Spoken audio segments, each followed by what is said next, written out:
The first time I walked into Sunrise Fit Club, I wasn't looking for love.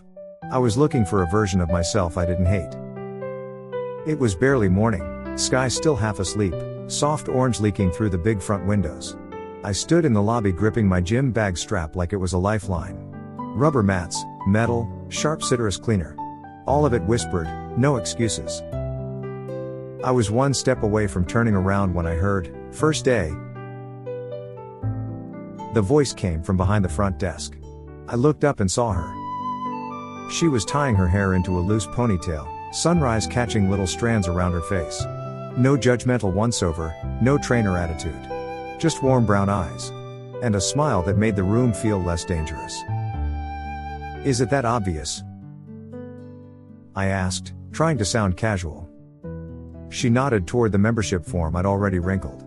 "A little. I'm Ava. Sunrise Fit Club Welcome Committee. And professional breaker of I'll start Monday promises."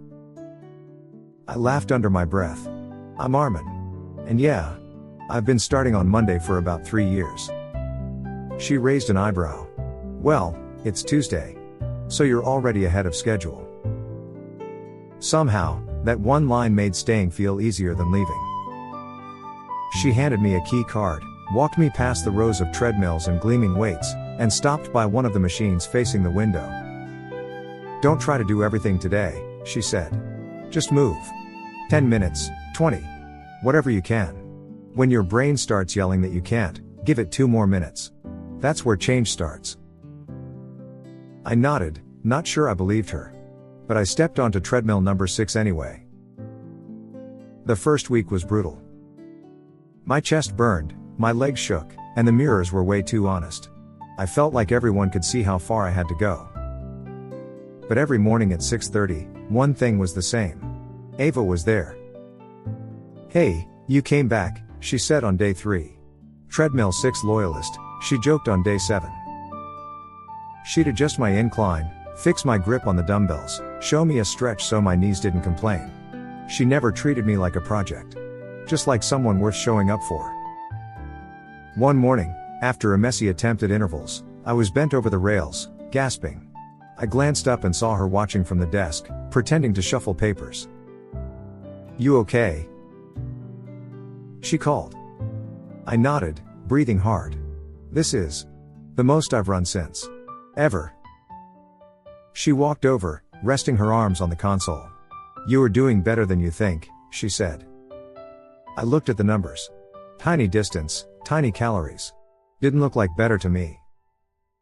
"Doesn't feel great," I muttered. She shrugged. "Progress doesn't always feel great. It just feels different. Different is good." She smiled, and somehow the noise in my head dialed down a little. Weeks turned into months. My shirts fit looser. My face in the mirror looked a little more like the guy I wanted to be. I could jog 20 minutes without bargaining with the universe. People at work said, "You look good." New routine. But the real change was quiet. I started walking into Sunrise Fit Club without shrinking. I parked farther from the door. I didn't hide from my reflection. One evening, I came in late.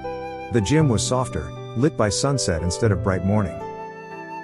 Ava looked up as I scanned my card. "You were here at night." "This is new," she said. "Work ran late," I said. "I almost skipped." "But you didn't." She smiled. "That's kind of a big deal." She leaned on the desk, eyes curious. "So, what finally pushed you through the door that Tuesday?" I thought about the breathlessness on stairs, the too tight shirts, the photo someone posted that I couldn't stand to look at. "I was tired," I said quietly. "Tired of feeling like I'd already given up on myself." She didn't joke. Didn't look away. "I'm glad you didn't," she said. "Give up, I mean." And right there, between dumbbells and treadmills, something in my chest shifted. The first time we hung out outside the gym, it just happened.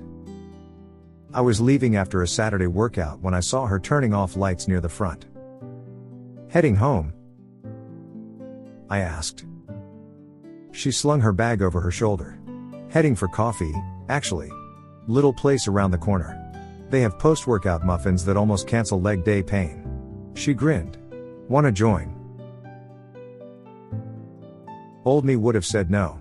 New me took a breath. Yeah, I said. I'd like that. We sat by the cafe window, still in gym clothes, hands wrapped around warm cups.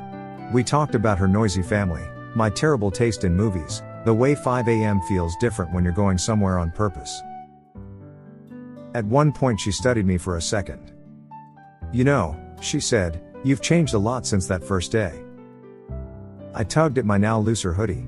I've lost like 15 kilos, I said. She smiled. Yeah. But I was talking about your eyes. You used to walk into sunrise like you were apologizing. Now you walk in like you belong. My heart did that strange, tight, happy thing. For once. I didn't argue. Sunrise Fit Club slowly stopped being just the gym. It became the place where I can't turned into spot me. And then into text me when you get home. We cheered each other through new personal records, talked between sets, laughed through sore muscles and long days. And one day, I realized something simple and huge. I hadn't just joined a gym. I joined a life I actually wanted. And she was part of it. The morning I proposed, it was just before opening. The sky outside was painted in soft gold, light spilling through the front windows onto the empty treadmills. My hands were shaking worse than my first day on treadmill 6. Ava walked in, hair in a messy bun, coffee in hand. She stopped when she saw me waiting by the front desk. Why are you here this early? She asked, laughing a little. I took a breath. This time, I knew exactly why I was here. Because, I said, pulling the small ring box from my pocket, Sunrise Fit Club is where I stopped giving up on myself. And where I started falling in love with you. Her eyes filled with tears instantly. Ava, I said, voice shaking, you were there for my first step, my first run, the first time I believed I could be more. Will you keep running this life with me? She set her coffee down and nodded, smiling through tears. Yes, she whispered. Of course I will. Somewhere behind us, a treadmill beeped to life, like the gym itself was cheering. Now, whenever I walk into Sunrise Fit Club, I still remember the guy who almost turned around at the door. But I also see the man who stayed. Who kept showing up. Who found love between early alarms and late night stretches. If you're listening to this on Loveandus, maybe you've had your own first day moment, that place that scares you a little, but might just change you a lot. So keep going. Keep showing up. You never know, the door you're afraid to walk through today might be the one that leads you straight to your person. And if this story made your heart feel a little warmer, stay with us here on Loveandus, so more stories can find the people who need them. Because sometimes, the heaviest weight we ever lift is learning to love ourselves enough to let someone else love us too.